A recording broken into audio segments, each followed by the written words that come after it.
Hey everyone, welcome back. Hope you're having a fantastic day so far. So the latest projections for the month of August for the next Social Security increase are just in.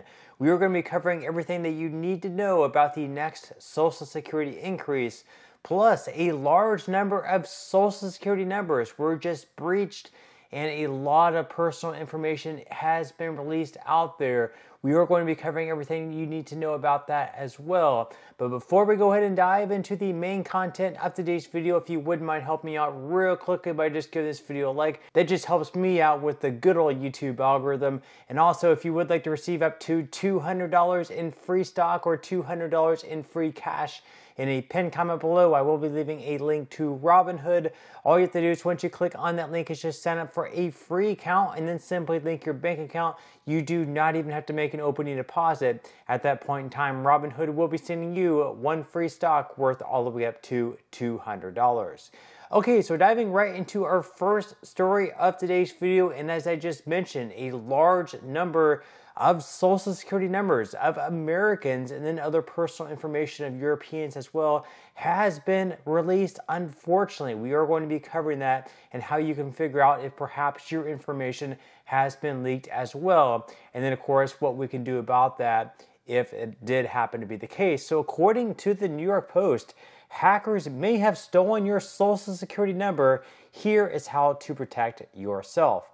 So, sensitive personal data belonging to every American, including their Social Security number, address, date of birth, and phone number, was stolen online by hackers who have put the information up for sale on the dark web. It was alleged in a lawsuit. The class action lawsuit was filed against Jericho Pictures, a background check and fraud prevention company that does business as National Public Data.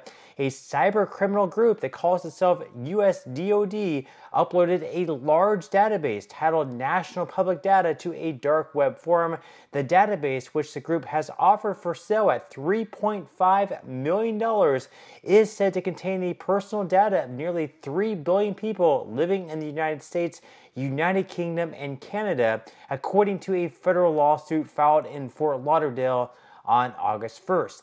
Now, according to the news site Bleeping Computer, several individuals have confirmed seeing their and that their family members' legitimate information, including Social Security numbers and mailing addresses that belong to people both living and deceased. The lawsuit was initiated by California resident Christopher Hoffman, who said an identity theft watchdog notified him earlier this summer that his data were exposed in a breach and leaked on the dark web. Now, there is a website called Pentester. It's pentester.com, pentester.com. You can go to that website. You'll see up on the screen there. You'll just have to type in your first name, your last name, the state that you live in, and your birth year. And whenever you type that in and click on search, you are going to see numerous names depending on how common your name is living in your state and city to see if there is a match with your name, if your information has been released. And then of course from there you can kind of go how you wish. Of course, there are different ways you can go about this. So if you know that your Social Security information has been compromised, you can, of course, request to block electronic access. This is done by calling the 1-800 number for Social Security at 1-800-772-1213. And then, of course, you might also want to check all three credit bureaus, Experian at least, or maybe just check Experian, check your credit score to see if there have been like anyone opening up credit cards or other lines of credit in your name. Obviously, you don't want people opening up credit cards in your name and Social Security number and then going out and maxing out those cards, and then guess who's on the hook for paying for all that money? Well, unfortunately, it would be you. So I would definitely keep an eye out on that and make sure that no one's opening up credit cards in your name. But, obviously scary stuff, something that should not be happening. Leave your thoughts and comments below. Now, of course, yesterday we got a new update on the next Social Security increase with the August inflation data that was in. So there was some good news. Inflation is not going up as high as it was in the past. Yes, prices are still rising. They are probably going to continue to rise. We are never going to get back down to pre-pandemic prices, unfortunately, but they are rising at a slower pace, and therefore these cost of living adjustments are going to be getting lower and lower. We're not going to continue getting these massive 8.7% cost of living adjustments. Now, yesterday, the Senior Citizens League put out their new projection for what the next COLA is going to look like. And similar to what they have put out in prior months, it is going to come in at 2.57%, which of course rounded up will be 2.6%. So according to the Senior Citizens League, our model points to a substantially lower cost of living adjustment for next year after the implementation of the 3.2% COLA in 2024.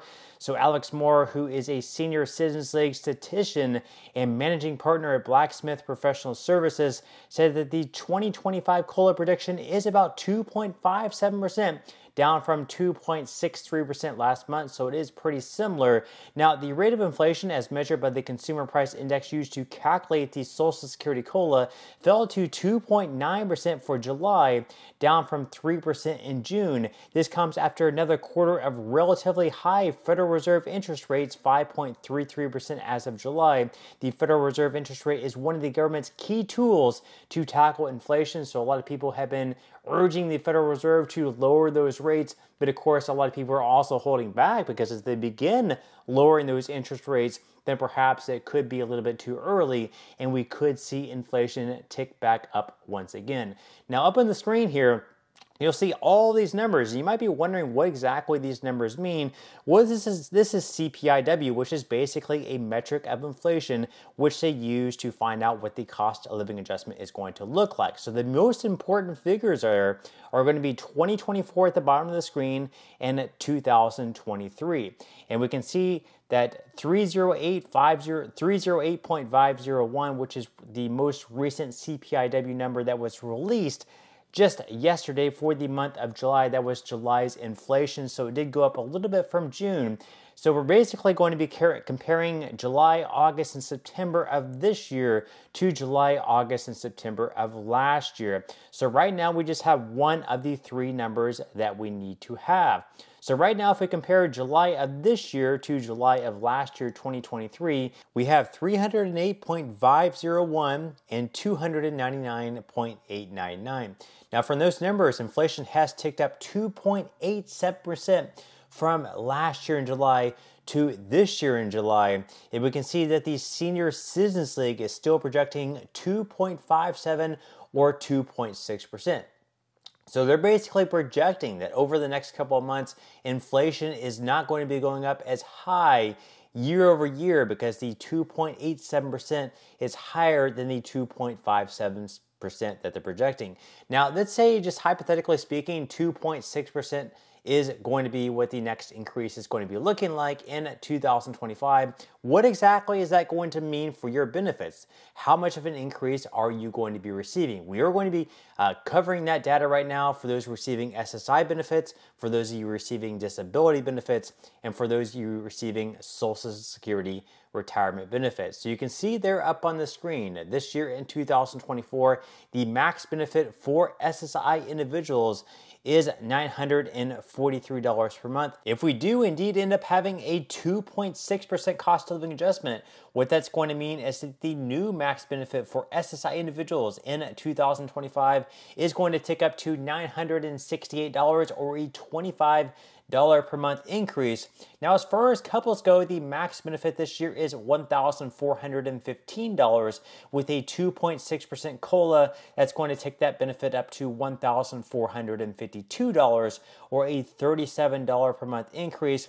Then as far as the average retired worker goes, this year in 2024, the average retiree is receiving $1,907 with a 2.6% COLA. That's going to boost their benefit up $50 per month, up to $1,957 on average.